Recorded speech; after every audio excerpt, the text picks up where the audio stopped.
Graça e paz, meus irmãos. Amém. Que Deus seja gracioso para conosco e nos abençoe neste culto. Irmãos, antes de darmos início aos elementos do culto, quero dar aqui alguns avisos. Na terça, às 20 horas, teremos reunião do conselho. Os presbíteros sejam presentes, a igreja orando para esta reunião. E no sábado, às 16 horas, uma reunião administrativa com os presbíteros e os diáconos. Sábado, às 16 horas, os presbíteros e os diáconos. E o diácono Paulo pediu também para que avisasse, no próximo domingo teremos o maná fraterno. Especialmente a necessidade são alimentos básicos: arroz, feijão e açúcar. Mas não sabem os outros elementos que compõem a cesta básica. Mas esses aqui especialmente: arroz, feijão e açúcar. Que Deus nos abençoe neste culto. Amém.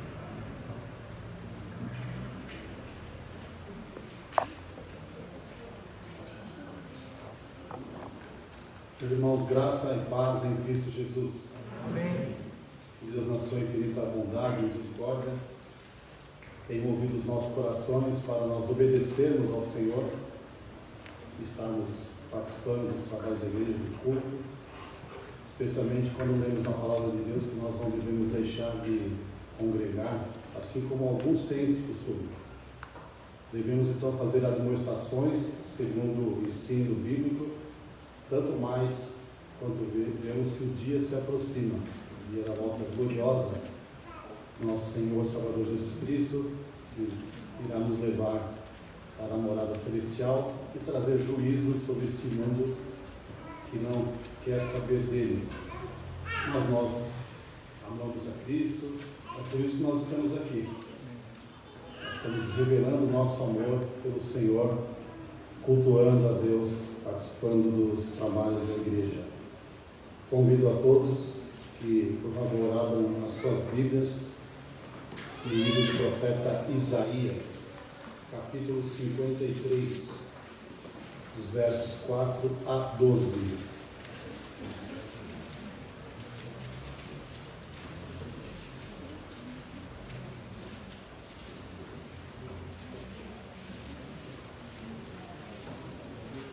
Livro do profeta Isaías, capítulo 53, a partir do versículo número 4 até o último verso, ou seja, o verso de número 12. Certamente Ele tomou sobre si as nossas enfermidades e as nossas dores levou sobre si. E nós o reputávamos por aflito, ferido de Deus e oprimido. Mas ele foi traspassado pelas nossas transgressões e moído pelas nossas iniquidades. O castigo que nos traz a paz estava sobre ele, e pelas suas pisaduras fomos sarados. Todos nós andávamos desgarrados como ovelhas, cada um se desviava pelo caminho, mas o Senhor fez cair sobre ele a iniquidade de nós todos. Ele foi oprimido e humilhado, mas não abriu a boca. Como cordeiro foi levado ao matadouro, e como ovelha muda perante os seus tosqueadores, ele não abriu a boca. Por juízo opressor foi arrebatado, e de sua linhagem, quem dela cogitou? Porquanto foi cortado da terra dos viventes, por causa da transgressão do meu povo, foi ele ferido. Designaram-lhe a sepultura com os perversos, mas com o rico esteve na sua morte, posto que nunca fez injustiça, nem dolo algum se achou em sua boca. Todavia ao Senhor agradou moê-lo, fazendo-o enfermar.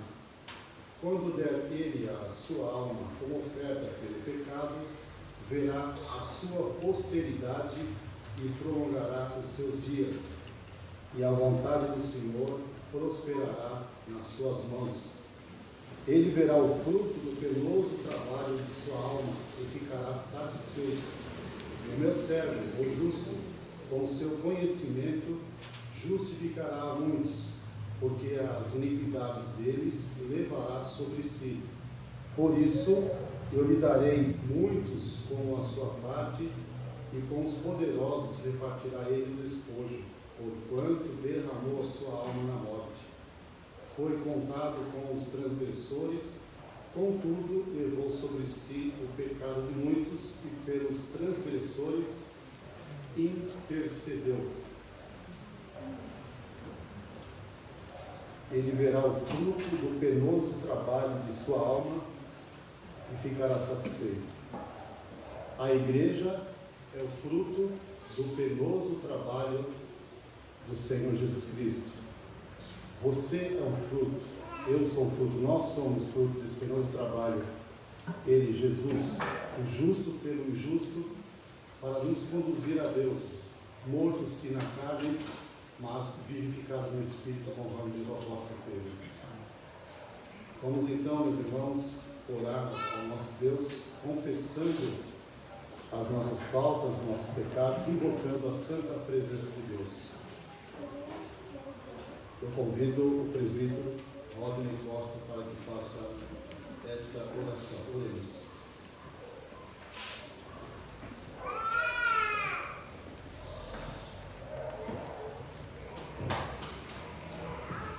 Amado Pai Celestial, nós te louvamos ao Senhor e te agradecemos, Pai, por esse privilégio que o Senhor nos concedeu nessa tarde, Pai, de estar na tua casa, em obediência à tua palavra, para juntos como igreja, Pai, cultuar o teu santo e bendito nome, Senhor. Pai amor, a tua palavra nos diz que onde há 2 ou 3 pessoas reunidas no teu nome, o Senhor está presente, Pai, por isso nós sabemos que o Senhor está conosco.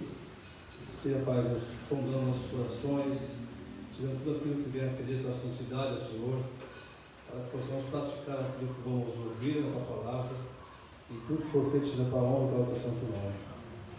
Pai, amor de bondade, nós invocamos o teu nome, nós sabemos, Senhor, que o Senhor está conosco. Por isso, Pai, todo momento desse culto, que seja totalmente voltado ao Senhor, para a honra e glória do Senhor. Pai Santo, perdoa, Pai, os nossos pecados, possamos sair daqui diferente como entramos, ó Senhor, e praticar tudo aquilo que o Senhor vem nos falar, Pai. Possamos ser instrumento nas tuas mãos. Nós te pedimos em nome de Cristo. Amém, Senhor. Amém. Vamos adorar o nosso Deus cantando o hino Rude Cruz. O nosso cenário é o hino 266, 266, Rude Cruz. Aguardemos o sinal do nosso irmão Regente Wagner para que possamos ficar em pé.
assentar.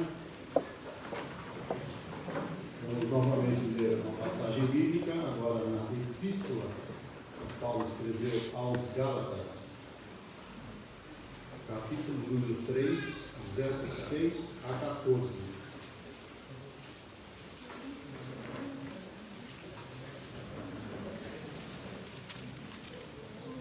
Gálatas, capítulo número 3, dos versículos 6 ao 14.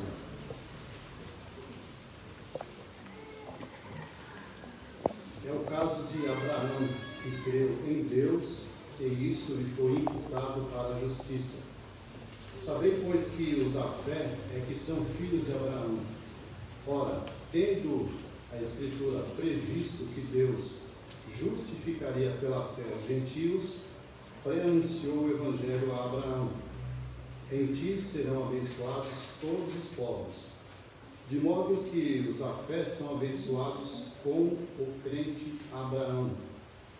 Todos quantos, pois, são das obras da lei, estão debaixo de maldição, porque está escrito: maldito todo aquele que não permanece em todas as coisas escritas no livro da lei, para praticá-las. E é evidente que pela lei ninguém é justificado diante de Deus, porque o justo viverá pela fé. Ora, a lei não procede de fé, mas aquele que observar os seus preceitos, por eles viverá. Cristo nos resgatou da maldição da lei, fazendo-se Ele próprio maldição em nosso lugar, porque está escrito: maldito todo aquele que for pendurado em madeiro, para que a bênção de Abraão chegasse aos gentios, em Jesus Cristo, a fim de que recebêssemos pela fé o Espírito prometido. Amém. Vamos novamente louvar nosso Deus. Pureza do sangue de Cristo. 269, hino 269, pureza do sangue de Cristo. Aguardemos novamente o sinal do irmão Região para nos colocarmos em pé.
vamos orar ao nosso Deus, adorando e louvando o seu santo nome.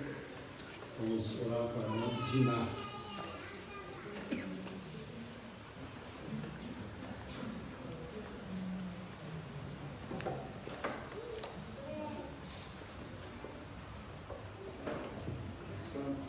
Santo Deus, graças te rendemos, Senhor, pela bondade e misericórdia de estarmos na sua casa, para poder louvar, cultuar, engrandecer o teu santo nome, Pai. Conhece as nossas imperfeições, mas tu não olhas para isso, nos perdoas. Dá-nos a nós, Senhor, a tua palavra, teu amor infinito, e faça com que, Pai, nosso amor reflita em Cristo Jesus. Fique conosco, Senhor, neste culto, fica conosco, Senhor, para que possamos louvar na beleza da tua santidade, Deus. Graças te rendemos por tudo, Pai, e em nome de Cristo que oramos com perdão das nossas faltas. Amém. Amém. Vamos ouvir a mensagem de Deus através do nosso pastor Antônio Carlos. Que Deus o abençoe.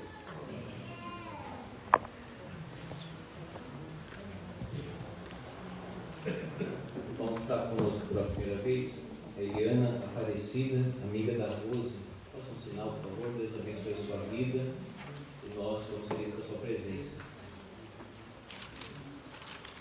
Vamos abrir, irmãos, em Mateus capítulo 27.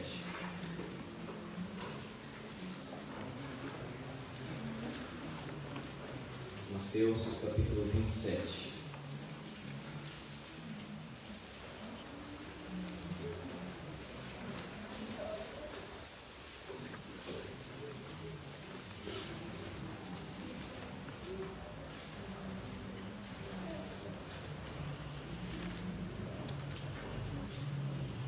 Vamos ler a partir do versículo 27.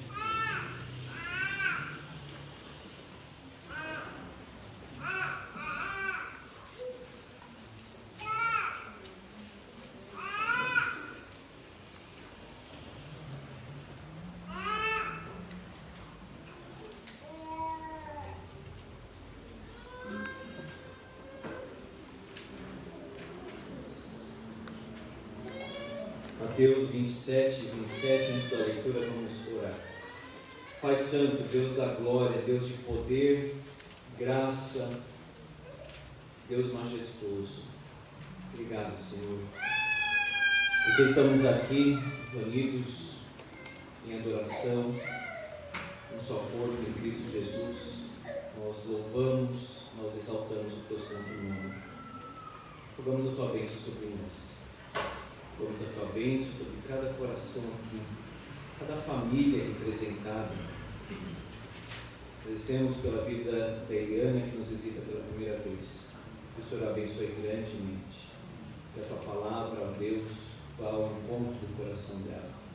Assim como cada um de nós aqui. Senhor, permita-nos ver a beleza, a majestade, a glória, as maravilhas da tua palavra, em nome de Jesus. Amém.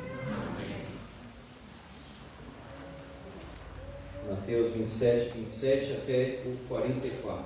Logo a seguir, os soldados do governador, levando Jesus para o pretório, reuniram em torno dele toda a corte, despojando-o das vestes, cobriram-no com um manto escarlate, tecendo uma coroa de espinhos, puseram-lhe na cabeça, e na mão direita um caniço, e ajoelhando-se diante dele, o escarneciam, dizendo: Salve, Rei dos Judeus! E cuspindo nele, tomaram o caniço e davam-lhe com ele na cabeça. Depois de o terem escarnecido, despiram-lhe o manto e o vestiram com as suas próprias vestes. Em seguida o levaram para ser crucificado. Ao saírem, encontraram um sirineu chamado Simeão, a quem obrigaram a carregar-lhe a cruz. Chegando a um lugar chamado Gólgota, que significa lugar da caveira, Deram-lhe a beber vinho com fel, mas ele, provando, não quis beber. Depois de o crucificarem, repartiram entre si as suas vestes, tirando a sorte. E assentados ali o guardavam. Por cima da sua cabeça puseram escrita a sua acusação: Este é Jesus, o Rei dos Judeus. E foram crucificados com ele 2 ladrões, um à sua direita e outro à sua esquerda. Os que iam passando blasfemavam dele, meneando a cabeça e dizendo: Ó tu que destróis o santuário em 3 dias o reedificas, salva-te a ti mesmo, se és filho de Deus, e desce da cruz.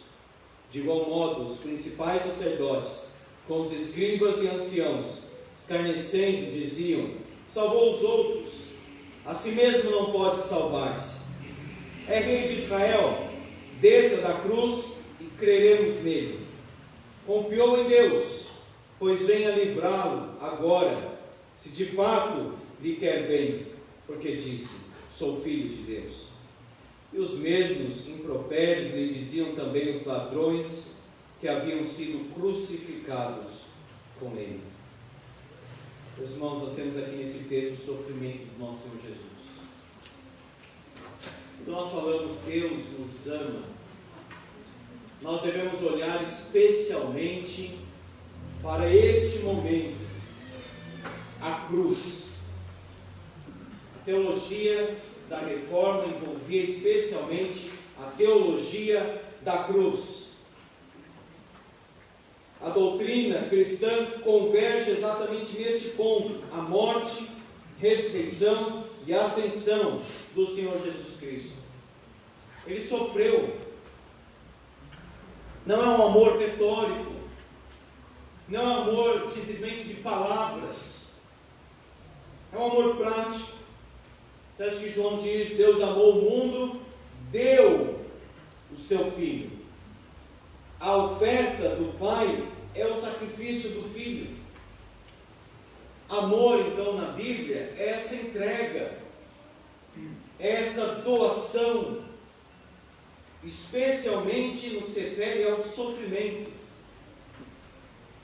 De tal modo, irmãos, que eu não posso dizer que amo a Deus se não tenho a disposição de sofrer por Ele. Não posso dizer que amo os irmãos se não tenho a disposição de sofrer pela igreja. Não posso dizer que amo a esposa, como Paulo disse, se não tenho a disposição de morrer pela esposa, como disse o apóstolo Paulo: o amor do marido deve ser o amor de Cristo. Não é uma falácia, não é uma argumentação enganosa. Jesus Cristo aqui morre pelos seus filhos. Ele se entrega, ele sofre. Nós vemos vários aspectos aqui do sofrimento do nosso Senhor e Salvador Jesus Cristo. Neste sofrimento nós vemos, meus irmãos, que nós não conseguimos mensurar o amor de Deus. Vejamos o sofrimento na humilhação. Ele foi levado para o pretório, versículo 27. A casa do governador e o lugar onde ele administrava ali as coisas. Reuniram em torno dele toda a corte. Contava aqui a corte com cerca de 600 homens. Nós já falamos que no jardim, umas centenas de pessoas foram atrás de Jesus. E agora nós não temos apenas 2 soldados romanos batendo no Senhor Jesus, ou 3 ou 5, como mostram nesses filmes. Pelo contrário, nós temos aqui no pretório toda a corte. É uma pancada em cima da outra, é um chute em cima do outro. E ele foi açoitado. Não era uma gotinha de sangue que desceram na testa do Senhor Jesus, como tem algumas imagens ou alguns filmes para não impressionar. Pelo contrário, ele foi açoitado e na ponta daquele chicote ou de algum instrumento, que era também um pedaço de pau, mas a ponta afiada. Normalmente na ponta daquele chicote nós tínhamos ossos, ganchos, cravos. Por isso que fala, ele foi traspassado, ele foi rasgado na sua carne como se fosse um zíper. E diante dessa tortura aqui romana terrível, algumas pessoas já morriam aqui, porque rasgando as costas, a carne do Senhor ou de qualquer outra pessoa, saía tanto sangue que algumas pessoas convulsionavam e morriam ali. O pai já preservou a vida do filho no Getsêmani. Alguma coisa ali extraordinária começou a acontecer, em termos de angústia, de aflição, e começou a suar sangue. Algumas pessoas podem morrer disso também.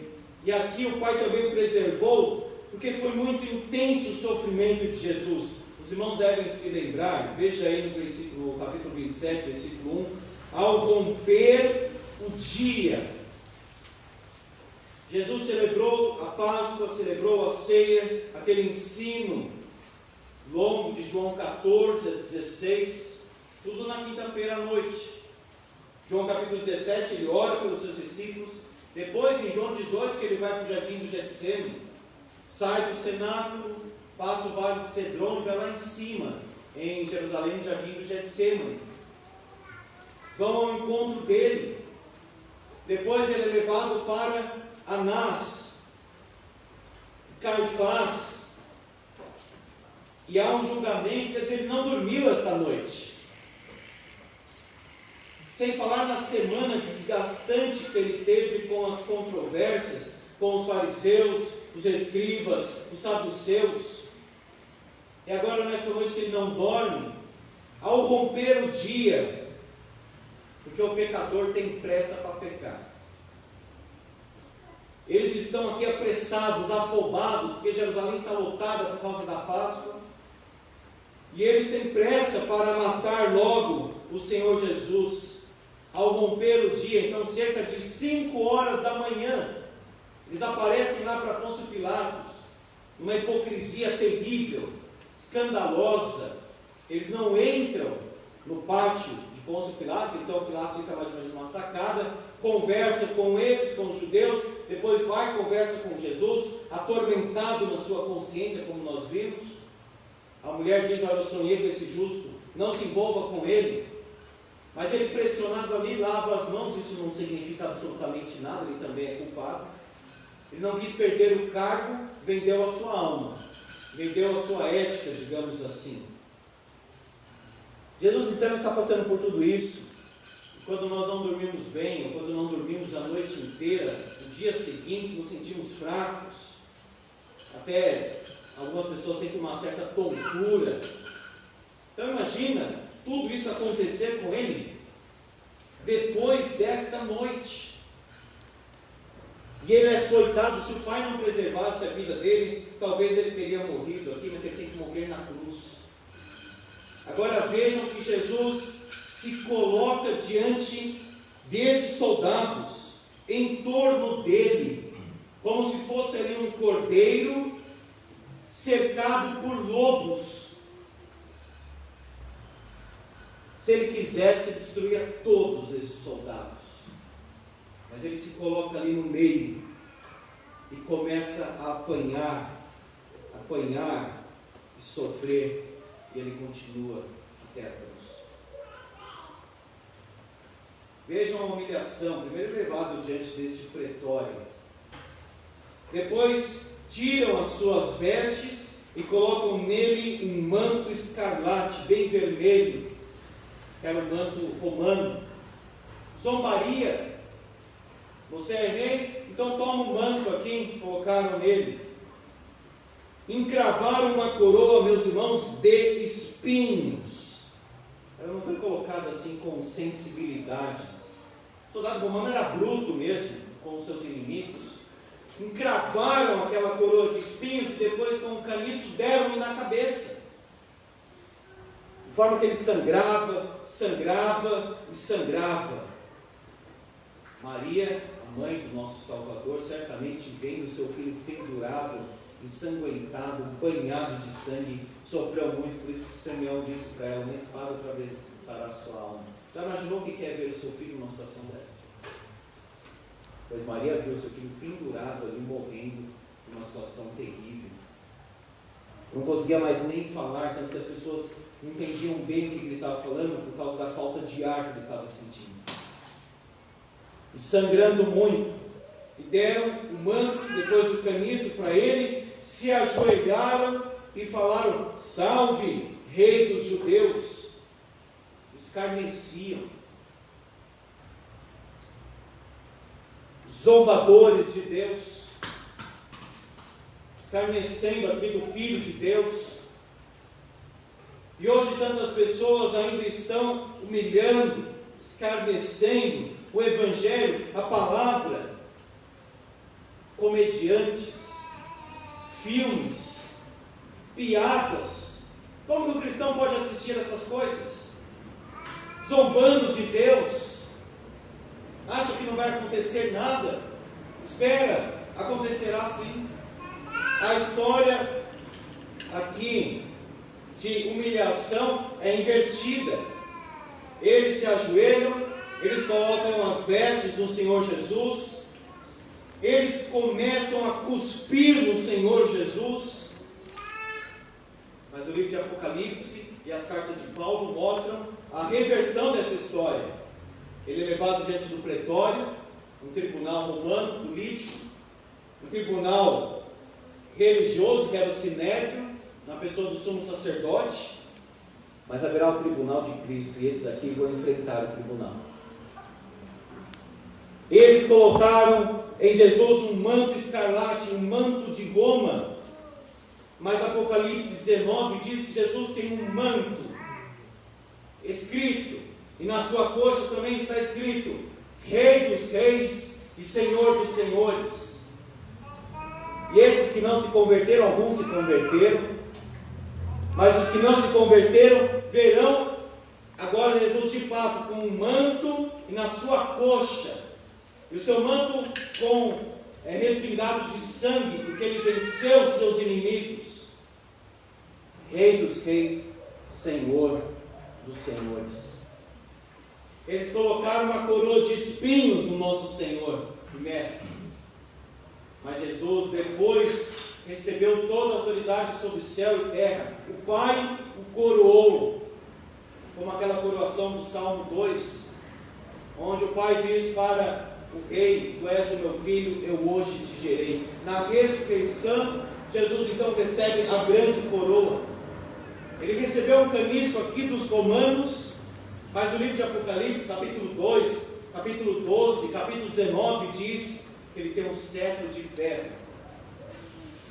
Cumprindo o Salmo 2 também: cetro de ferro regerás as nações, e as esmagarás com um vaso de oleiro. Imagina um cetro de ferro, e tem um vaso ali de oleiro, de barro. Tu pega aquele cetro e dá uma pancada, despedaça. É isso que Jesus vai fazer com todas as nações e as forças do mal. Eles se ajoelharam zombando do Senhor Jesus, mas de fato eles se ajoelharão, como está escrito lá em Filipenses capítulo 2, todo joelho se dobrará e toda língua confessará que Jesus Cristo é o Senhor, para a glória de Deus Pai. Eles também pegaram as vestes do Senhor Jesus, mas o Senhor Jesus tem aquelas vestes brancas, resplandecentes e gloriosas. Aqueles cospem no Senhor Jesus, mas haverá um dia em que eles vão tremer só de contemplar o Cordeiro, o Filho de Deus. Nós vemos aqui Jesus sofrendo e se colocando nessa situação de humilhação. E em cada golpe, cada humilhação, espancamento, cada sangue que derrama ali, ele pensa, primeiro, ele está agradando o seu Pai. E segundo, ele também pensa na igreja. O livro de Isaías diz: ele verá o fruto do seu penoso trabalho. Às vezes a gente fala: esse trabalho aqui está muito pesado. Olha aqui do Senhor Jesus. quando eu pensar, ou você pensar, nós estamos fazendo alguma coisa assim, é demais por ele, olha o que ele fez por nós. O que eu faço por ele não é mais do que obrigação e ainda deveria fazer melhor. Agora, ele não tem obrigação nenhuma. É um amor livre e espontâneo de padecer por nós. Estava passando ali Simão, e Paulo faz referência ao filho dele lá em Romanos. E os romanos tinham a autoridade para obrigar alguém para carregar qualquer coisa, e nesse contexto Jesus diz: se alguém te obrigar a andar uma milha, carregar alguma coisa, vai com ele 2. Então é nesse contexto que Simão, aqui, Cirineu, foi obrigado a carregar a cruz. Sabe por quê? Jesus não tinha força mais para carregar. Talvez um soldado romano até colocou uma cruz nele, porque ele andou um pouco com a cruz, mas ele tombou. Porque imaginem só, eu não quero sensibilizar aqui o sofrimento físico, até porque o sofrimento espiritual interno foi muito maior e esmagador. Mas você imagina com a sua costa já dilacerada, aberta, e uma cruz rústica de madeira raspando ali diante dele. Ele já não tinha força mais nenhuma, então ele caiu, e aquela cruz caiu em cima dele. Pesava muito uma cruz. Até os romanos viram a situação e pediram para Simão carregar. Ele sofreu muito. Nós falamos que Deus nos ama. Pense nisso aqui. Quando nós queremos aquecer o nosso coração na presença de Deus, veja o quanto Ele fez pela sua vida e pela minha. O sofrimento da rejeição. Observe o versículo 33, chegando a um lugar chamado Gólgota. Significa lugar da caveira. Ele foi crucificado fora de Jerusalém. Êxodo 33 fala sobre isso, e Hebreus capítulo 13 também, no versículo 10. Ele diz o seguinte: possuímos um altar do qual não tem direito de comer os que ministram no tabernáculo, pois aqueles animais cujo sangue é trazido para dentro do santo dos santos, pelo sumo sacerdote, como oblação pelo pecado, tem o corpo queimado fora do acampamento. Então observe, aquele animal que era oferecido no dia da expiação, o sacerdote pegava o sangue e entrava no santo dos santos, o sumo sacerdote respingava assim nas pontas da arca da aliança, mas aquele animal era queimado fora do acampamento. E é exatamente por isso que Jesus morreu fora de Jerusalém, porque ele foi rejeitado pelos judeus, que são inimigos do Evangelho, diz Paulo aos Tessalonicenses. Portanto, se ele foi rejeitado, se ele foi humilhado, Jesus sofreu fora da porta, diz Hebreus capítulo 13, versículo 12. Aí o autor então coloca: saiamos a ele fora do arraial, levando o seu vitupério, a sua vergonha, a sua humilhação. Ora, se Jesus sofreu, foi até rejeitado por Jerusalém, sofreu fora de Jerusalém, como que o cristão tem o desejo de ser aceito por este mundo, de ser elogiado pela maioria, de ser prestigiado pelas pessoas? Não combina, porque o próprio Senhor Jesus foi expulso, ele foi descartado de Jerusalém, como se fosse um malfeitor. É o que Deus disse no Antigo Testamento: procura as tuas grandezas, não as procures. Se o Filho de Deus foi chamado de Beelzebul, quanto mais os seus servos. O sofrimento da rejeição veio para os seus, mas os seus não o receberam. E diz Hebreus capítulo 12 que ele não fez caso da ignomínia, porque ele contemplava, ele olhava numa perspectiva maior o fruto. da glória. Se o crente fica aqui amarrado nas coisas deste mundo, amarrado nas humilhações que tem enfrentado, você talvez esteja enfrentando na sua casa, no trabalho, talvez até na igreja, qualquer outra situação, pense, o Filho de Deus foi humilhado ao máximo. Ele não poderia ser mais humilhado do que foi.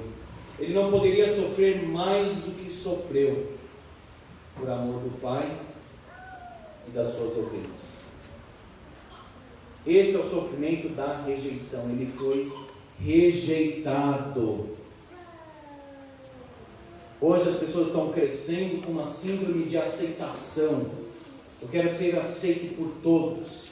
Eu quero ser elogiado. Eu quero ser estimado. Eu não quero levar bronca alguma. Eu não quero ser contrariado. Eu não quero ser isso e aquilo. Olha para o Filho de Deus e veja o que acontece com um cristão verdadeiro.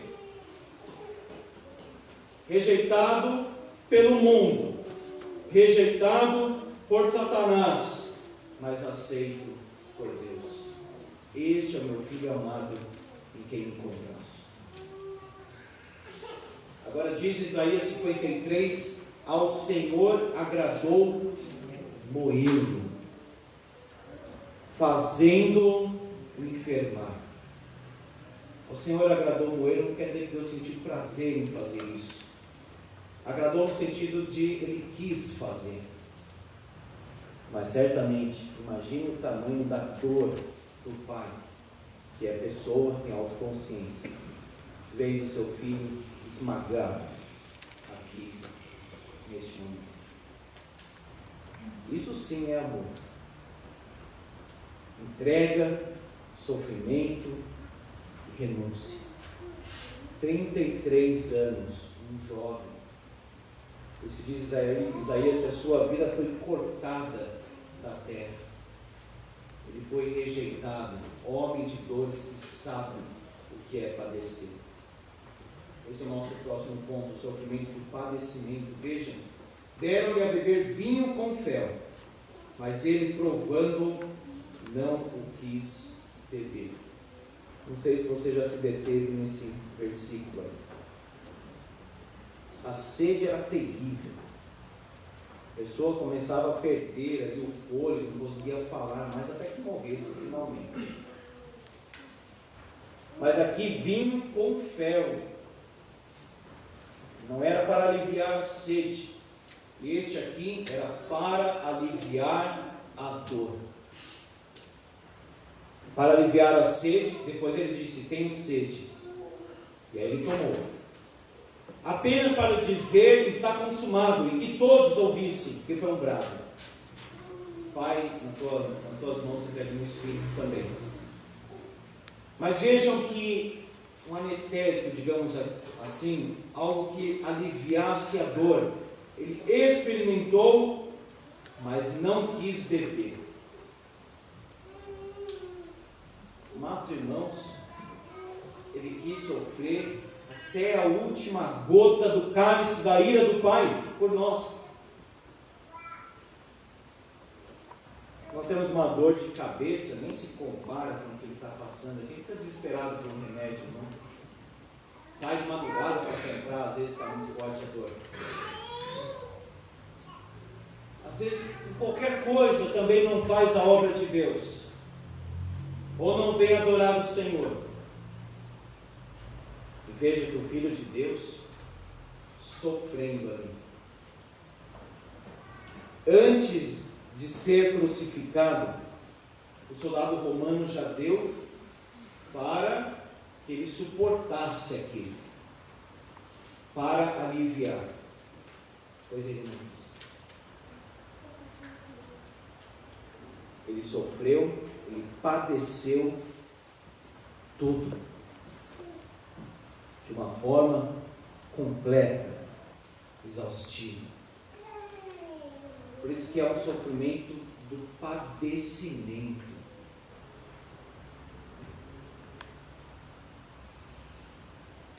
por que eu não tenho isso? Deus não me ama? Não liga o amor de Deus com coisa dessa vida. Você quer saber o quanto Deus te ama? Olha para isso aqui. Tudo na vida é vapor, é neblina. Agora o amor real de Deus, estampado, manifesto, revelado, em nenhum outro momento foi tão forte, tão claro, tão intenso quanto este aqui. Sofrimento profético, porque o que passa a acontecer aqui na crucificação, repartir as vestes, diz aí o versículo 35, repartiram entre si as suas vestes, tirando a sorte. Se você pegar o Salmo 22, versículo 18, fala exatamente isso: repartem entre si as minhas vestes, e sobre a minha túnica deitam sortes. E a descrição daqueles que passavam zombando dele, no versículo 39, você lê também no Salmo 22, versículo 7. Todos os que me veem zombam de mim, afrouxam os lábios e meneiam a cabeça. Confiou no Senhor, livre-o ele, salve-o, pois nele tem prazer. Não foi exatamente a mesma coisa que estão falando para o Senhor Jesus, mas com outras palavras? É exatamente o mesmo sentido aqui. E mais, Deus meu, por que me desamparaste? Salmo 22 também, versículo 1. A experiência do salmista, do abandono de Deus, da zombaria do homem, do sofrimento, é a experiência do Filho de Deus também, mas um nível infinitamente maior. O livro dos Salmos então fala de quem? Jesus Cristo.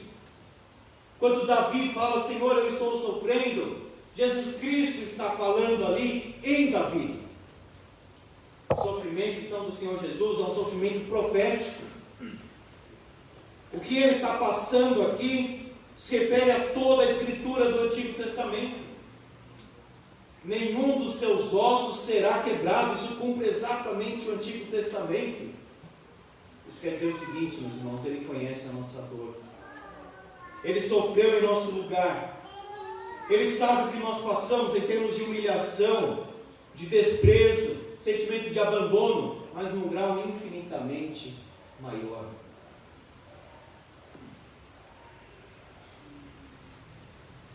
Se você sofreu mais do que outra pessoa, nunca diga, isso não é nada perto do que eu passei. É uma das piores coisas para se dizer diante de alguém que está sofrendo. Ter um sentimento de, não, mas você passou isso, eu passei muito, mas você não sabe o que eu passei. Jesus não faz isso. Imagina a gente contar algum sofrimento para ele. A gente poderia até ficar constrangido diante do que ele passou, não é? Eu vou falar alguma coisa para ele, conhecendo isso aqui. Mas ele tem um sentimento de compaixão, não de rivalidade, quem sofreu mais, quem sofreu menos. Não importa isso.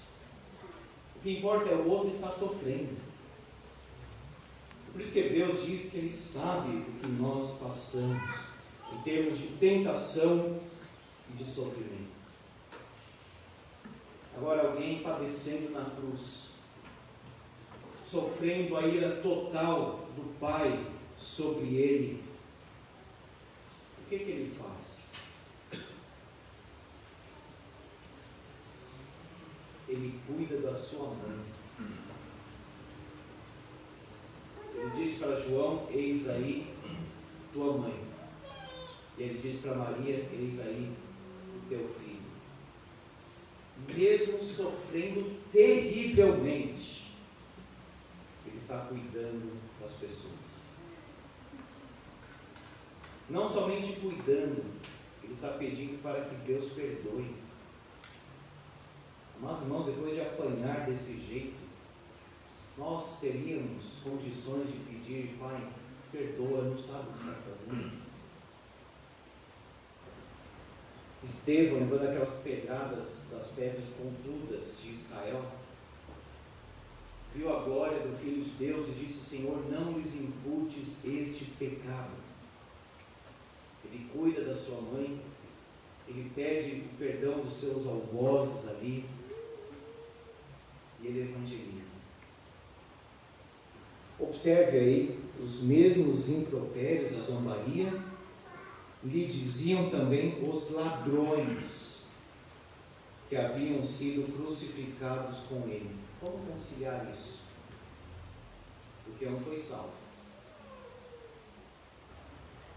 A melhor explicação que encontrei de John MacArthur, do livro A Morte de Jesus, foi a seguinte: ele começou como ímpio e terminou como crente. Porque a Bíblia não tem erro. A gente que às vezes não sabe conciliar uma coisa com outra.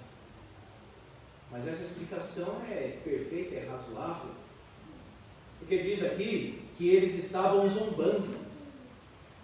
Mas diante do Salvador, porque Jesus Cristo foi colocado no meio, e caros irmãos, o pior era colocado no meio, em Roma. Primeiro ele foi escolhido em lugar de Barrabás, que era um sujeito terrível. E agora ele é colocado no meio, como se fosse o pior dos dois ladrões. Mas aquele homem, observando o Senhor Jesus, aquele homem sabendo que a morte se aproximava, e às vezes Deus usa isso, viu? Muito sofrimento e proximidade com a morte para a pessoa aceitar o Senhor Jesus. Isso vale a pena mesmo aproveitar a oportunidade de evangelizar em hospital. Há uma sensibilidade ali, há um quebrantamento até. E aquele ladrão então exposto àquele sangue, aquele homem cheio de amor, cheio de perdão, cheio de bondade, cheio de glória, ainda que estivesse padecendo terrivelmente. Ele diz: Senhor, lembra-te de mim quando estiveres no teu reino. O que Jesus Cristo disse para ele? Te digo que hoje estarás comigo no paraíso. Jesus cuidando da sua mãe, pedindo perdão, consolando a igreja, porque ele diz: está consumado, igreja.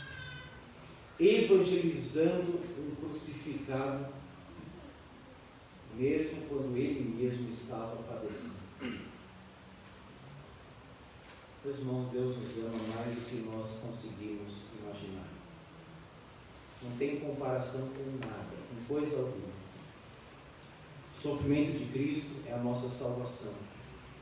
O sofrimento de Cristo é a nossa santificação.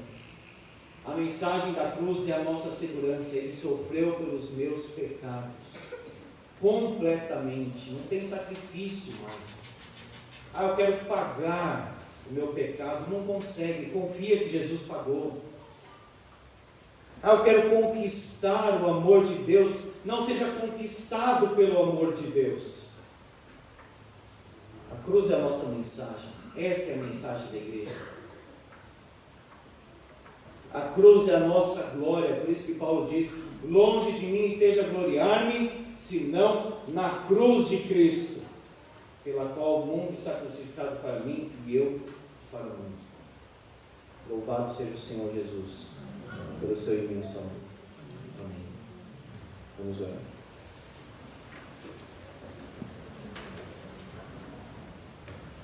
Deus grandioso, não temos palavras para agradecer teu amor.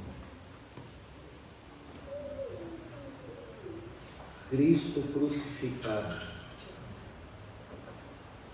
escândalo para os judeus, loucura para os gentios, mas esta é a mensagem da salvação. Ele quis. Ele não foi obrigado, ele não foi entregue às mãos dos homens, como se não estivesse no controle. Ele espontaneamente deu a sua vida. É o pastor morrendo pelas ovelhas. Pai, que podemos dizer diante da grandeza, da profundidade, da extensão, da eternidade do teu amor em Cristo Jesus. Diante do teu amor, ó Deus, só podemos dizer: Pai, recebe o nosso coração. toma-nos por tua herança, que nós sejamos teus para sempre. Obrigado pela salvação, que é pela graça para nós, mas custou tanto para o Filho. O sangue precioso do Cordeiro. Pai, nós te agradecemos por toda a eternidade. Louvaremos teu nome, porque digno é o Cordeiro que foi morto de receber toda a honra, glória, louvor, domínio pelos séculos dos séculos. Recebe, Pai, a nossa gratidão pela salvação, o sofrimento, a morte, a ressurreição, a ascensão e a segunda vinda, quando o Senhor Jesus voltará em glória para nos buscar e estaremos para sempre com Ele. Em nome, por amor do Senhor Jesus. Amém.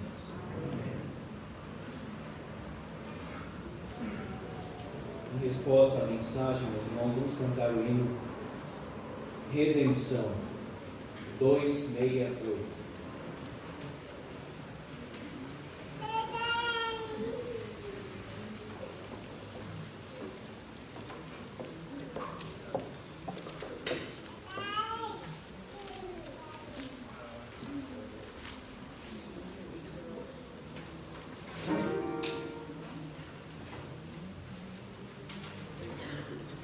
Pensar, meus irmãos, em cada frase, cada oração deste hino, associando com a mensagem que nós acabamos de ouvir. Vamos cantar com muita gratidão e fervor ao nosso Deus.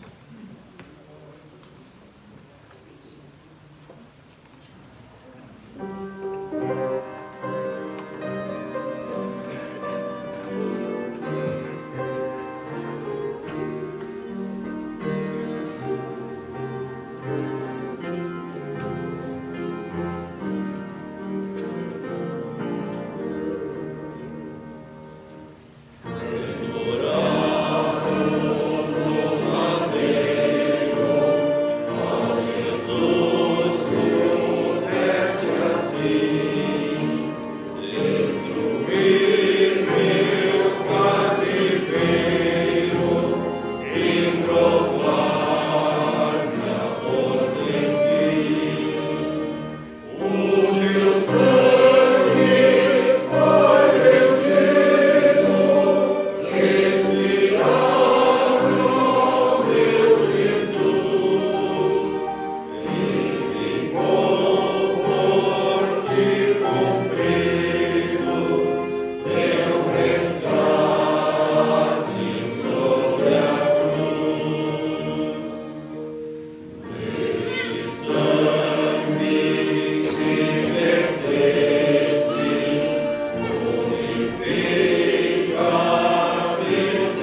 oramos assim.